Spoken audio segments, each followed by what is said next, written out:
araka efa tenenay hatramin'ny herinandro ho anay DFP de tsy solution am'ty famahana an'ty problème de gouvernance eto Madagasikara aty raha tsy ny fanaovana saisine ny communauté internationale indrindrandrindra fa ny Union européenne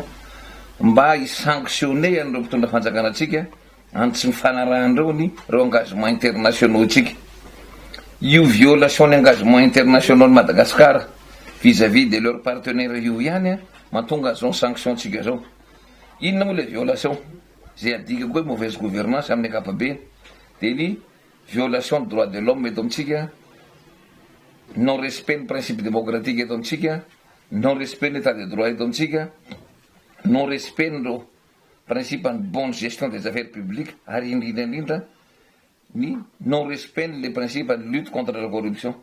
Reo ny tena voizy ny mpitondra eto amitsika, trafic d'influence, corruption, marché fictif,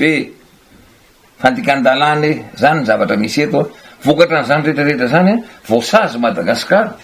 tsy le mpitondra mangalatra isanandro am'le corruption ataony no jaly fa le vahoaka malagasy. Zay mahatonga hoe tsy ho azo ny vahoaka malagasy atsaina mihitsy ny sanctionner an'ireo mpitondra reo fa ny Union européenne zay contractany Madagasikara no afaka misanctionner an'ireo mpitondra reo. Ny anjarantsika vahoaka malagasy de miangavy manery ankolaka ny Union européenne andray fepetra am'ireo mpitondra fanjakana reo. Diso be ary fanainina be voulu de la part fanjakana ny mamilivily ny saim-bahoaka. Aminay zany de fa milibily saim-bahoaka de fiafan'ny le reny hevitra diso alafrany hoe ela loatra idino an-dalambe anika raha va miditra an-dalambe tsika de ndraisa mifandragana bebe hoe atteinte à l'ordre public de miditra anao mifandrika de mifandona amin'ny gendarme sika mifandona amin'ny polisy. Kanefany zavatra tsotra kely efa démontré ny tantara fa tokony saisine ny communauté internationale, saisine ny Union européenne ny atao de ny Union européenne mandray fepe ohatran'izao ataony io rapitso zao. Ahoana moa ny azotsika mihinavonana eo en espace de 1 mois de izy dialogue politique indroa eto Madagasikara,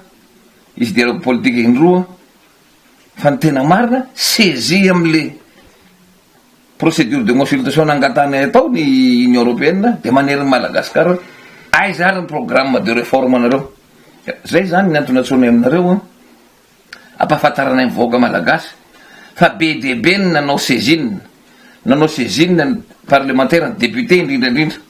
nanao saisine reo antoko politique, nanao saisine ny société civile, nanao saisine ny syndicat ary zahay av syndical ny tête de liste am'zany, nanao saisine reo fikambanana maro isan-karazany. Mito io saisine io mandraky ty androany mbola mandeha fifanatoanana fa iroso anao saisine ny communauté internationale daholo zany force de changement fa matsiaro tena fa diso lalana am'le fivoizana hevitra diso am'le hoe fidinana an-dalambe. Rehefa ifamono amin'ny gendarme sy ny polisy eto tsika ve de zay ve ny ampiovan'ny gouvernance fanjakana zay ifandimby eto fa andao samby ifanaraka fa ny fitantanana n'ty firenena ty. Ny zavatra hisy moa zany amin'ny herinandro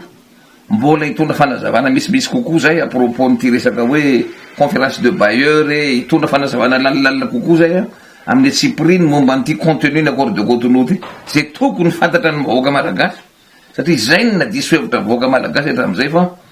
lasa ohatra ny fahefan'ny mpitondra irery ihany tokony hafantatra ny reny convention internationale zay famatoran'ny firenena reny fa any ny tena fosotra mitondra fampahoriana atsika.